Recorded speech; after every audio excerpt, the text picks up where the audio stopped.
plus jeune âge, le piano est important pour toi. Oui. Oui, en fait, quand j'étais très jeune, j'avais un piano chez moi. C'était l'inspiration derrière les chansons, en fait, pour moi. Pas à 5 ans, quoi, mais dans les années après. Donc, je me suis mis à apprendre le piano sans cours. Donc, à 10 ans, 11 ans, j'étais pas mal, en fait, au niveau de piano. Et puis, j'ai commencé à écrire des accords, la musique et les paroles. Je voulais m'exprimer dans les chansons. Et puis, ça durait comme ça en fait. Donc maintenant, le piano, c'est le truc le plus important dans ma vie parce que c'est au piano où je commence toutes mes chansons en fait. Toujours. Je sais pas lire la musique en fait. Donc ça veut dire que c'est assez difficile de rejouer des mélodies des autres. Des fois, je peux refaire les mélodies sans lire. Mais tout au début, c'était vraiment des mélodies que j'ai fait moi-même. C'était juste les mélodies que j'aimais bien dans la tête. Puis j'ai fait une chanson à 10 ans. Je l'ai jouée à ma mère. Elle m'a dit « Ok, d'accord ». Parle-nous un peu de l'Angleterre. Je suis Little Ben, c'est Big Ben. Oui, l'Angleterre, c'est très important pour moi. En fait, c'est là où j'ai grandi, c'est mon pays, j'habite là. Quand j'avais 19 ans, 20 ans, je suis parti à Londres pour commencer ma carrière. Et ça fait 6 ans que j'y habite pas, mais avant ça, j'avais un appart à Londres. J'ai commencé de faire les scènes à Londres, dans les petits scènes, dans les petits bars et tout ça, devant 10 personnes, des trucs comme ça, mais j'ai vraiment appris de faire la musique là-bas. Tu as beaucoup voyagé, qu'est-ce que ça t'a apporté? Oui, mais même avant ça, j'ai passé beaucoup de temps à Paris. Tout au début, j'avais 18 ans, et puis je suis venu ici, j'avais un pote qui avait un studio d'enregistrement à Mantes-la-Jolie. Je me rappelle de tout ça, en fait, je suis venu ici sans argent, sans rien, en fait. J'ai commencé de jouer le piano, j'ai commencé à 18 ans au métro, en fait. J'étais busker un petit peu, voilà, ouais, c'est ça. Et ça, c'est vraiment un truc qui m'a appris que c'est pas tout à fait simple d'être musicien. Quand tu veux écrire tes chansons et quand tu veux sortir tes chansons, il te faut une maison de disques, il te faut des chansons, il te faut un groupe. Voilà, ça m'a appris que c'était dur. J'ai vraiment appris que je devais bosser pour ça. Et même maintenant, quand je prends le métro, c'est plein de souvenirs pour moi, en fait. C'était dur pour toi? Oui, parce que j'avais rien, en fait. C'était à l'époque un truc que je voulais faire, parce que j'adore jouer la musique, j'ai fait des reprises, mais en même temps, c'était un truc qui m'a donné beaucoup de force, en fait, pour continuer dans la musique, pour me dire que oui, je commence au fond, tout au fond, mais j'ai un rêve, en fait, je veux monter. C'est pour ça que le groupe s'appelle Ivy Rise. Rise, c'est le verbe de monter, Ivy, c'est le fleur qui monte. Voilà, c'est ça. Donc, c'était un rêve pour moi, mais ça a commencé à Paris.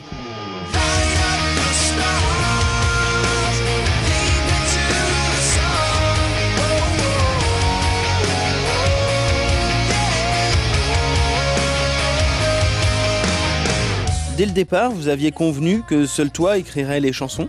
Ah bah c'était pas vraiment un accord qu'on a fait, c'est juste comme ça, c'était le moyen de travailler dans le groupe, c'est quelque chose qui marche pour nous, ils écrivent pas, donc ça veut dire que notre façon de travailler, c'est vraiment que j'écris des chansons, j'écris des paroles, la musique, ça vient de moi, et puis après, on fait des arrangements, on fait le style, en fait, tous les quatre, on fait l'instrumentation, tout ça. Et c'est quelque chose qui marche, qui fonctionne plutôt très bien pour nous. Et ce que je dis souvent, c'est que si tu enlèves Josh, si tu enlèves Marc, si tu enlèves Dan, c'est plus Ivy Rise en fait. C'est un style qu'on a trouvé tous les quatre. Et j'espère que c'est un style unique en fait à nous. On peut voir une des premières photos du groupe. C'était un des premiers concerts en fait. Ouais. Et c'était tout au début où on a fait un petit concert à Londres devant 20 personnes, je me rappelle. C'était vraiment un petit scène, quoi. Comment se passent les débuts du groupe? Ah bah, on a passé beaucoup de temps ensemble dans un petit camion bleu. Donc on a fait des tournées de l'Angleterre, vraiment dans les endroits qui étaient pourris, quoi. On dirait ça. Mais oui, on a passé beaucoup de temps ensemble. Donc on s'est endormi dans les camions. On n'avait pas vraiment des hôtels et tout ça. Donc Et vous avez rencontré Bon Jovi. la rencontre de la vie. Comment ça s'est passé? Ouais, ça, je sais pas, c'est tombé du ciel un peu. C'était au métro à Londres, un dimanche matin, 9h du matin, un truc comme ça. J'ai trouvé un petit papier par terre. Il y avait un concours là-dedans pour gagner la première partie pour le concert de Bon Jovi la semaine après. Donc j'ai envoyé des maquettes que j'avais. J'avais un ou deux petites maquettes. Et c'était le public en fait à Londres qu'ils ont voté pour leur groupe préféré pour faire la première partie. 3 jours après, je reçois un petit appel. C'est l'agent de Bon Jovi en Angleterre pour dire voilà, c'est Ivy Rise qui vont faire première partie samedi soir au stade de Twickenham. On est arrivé dans le petit camion bleu, mais c'était vraiment un truc qui m'a donné l'inspiration pour continuer, pour bosser dur. Il a dit bah tout est possible. Comment s'est passée la rencontre avec My Major Company? J'avais une maquette pour une chanson qui s'appelle Line Up the Stars. Mais c'est juste une maquette, c'était nous 4 dans un petit studio. Voilà, exact, oui. On n'avait que cette chanson à l'époque. Et j'ai envoyé la maquette à mon pote à Paris. Il a trouvé un petit deal avec un studio d'enregistrement à Maison Alfort. Et donc on est parti en voiture de Londres. On a pris le Eurotunnel et tout ça. On arrive à Paris pour faire l'enregistrement de Line Up the Stars et 3 chansons de plus. Après 3 semaines, un truc comme ça, on a reçu un appel de Michael Goldman chez My Major qui a dit bah, j'ai entendu Line Up the Stars, je trouve que c'est vraiment très bien. Et donc on a fait un deal avec My Major. À ce moment-là, on ne savait pas exactement comment ça allait se passer, mais on a reçu une tournée en Angleterre avec McFly. Donc on a fait la tournée en Angleterre l'année dernière. Pendant 4 mois, c'était long en fait. Et après ça, ils sont sortis le premier single de l'album en France. Line Up the Stars, avec Dania, oui, c'est celui-là. Donc j'attendais pas en fait un deal avec My Major en France, mais c'était assez naturel pour moi vu que j'ai passé beaucoup de temps ici quand j'étais jeune, je parle français.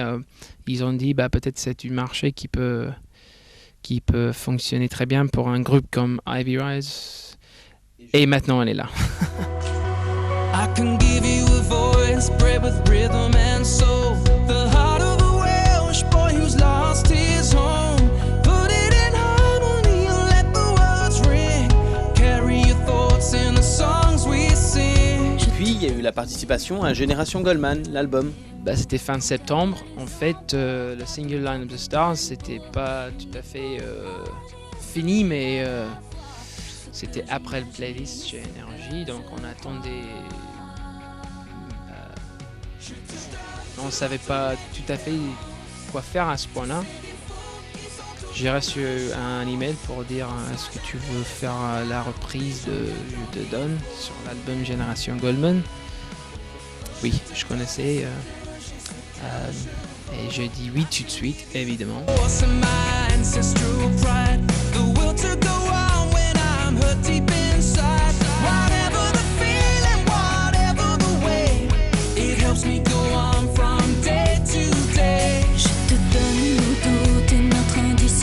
C'est le disque de Diamant de Génération Goldman. C'est vraiment chouette. Hein. Ah, bah, je suis très fier. Je suis arrivé il y a 3 semaines pour faire une soirée chez M6 et c'était vraiment un truc spécial parce qu'il y a vraiment du monde derrière cet album et ouais, c'est la chose la plus grande que j'ai jamais fait, quoi.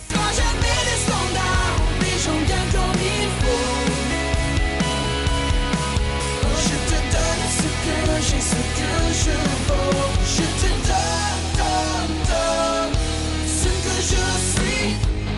I can give you my voice, bred with rhythm and soul. Et le nouvel album Iviri sort aujourd'hui. Comment définirais-tu l'album ?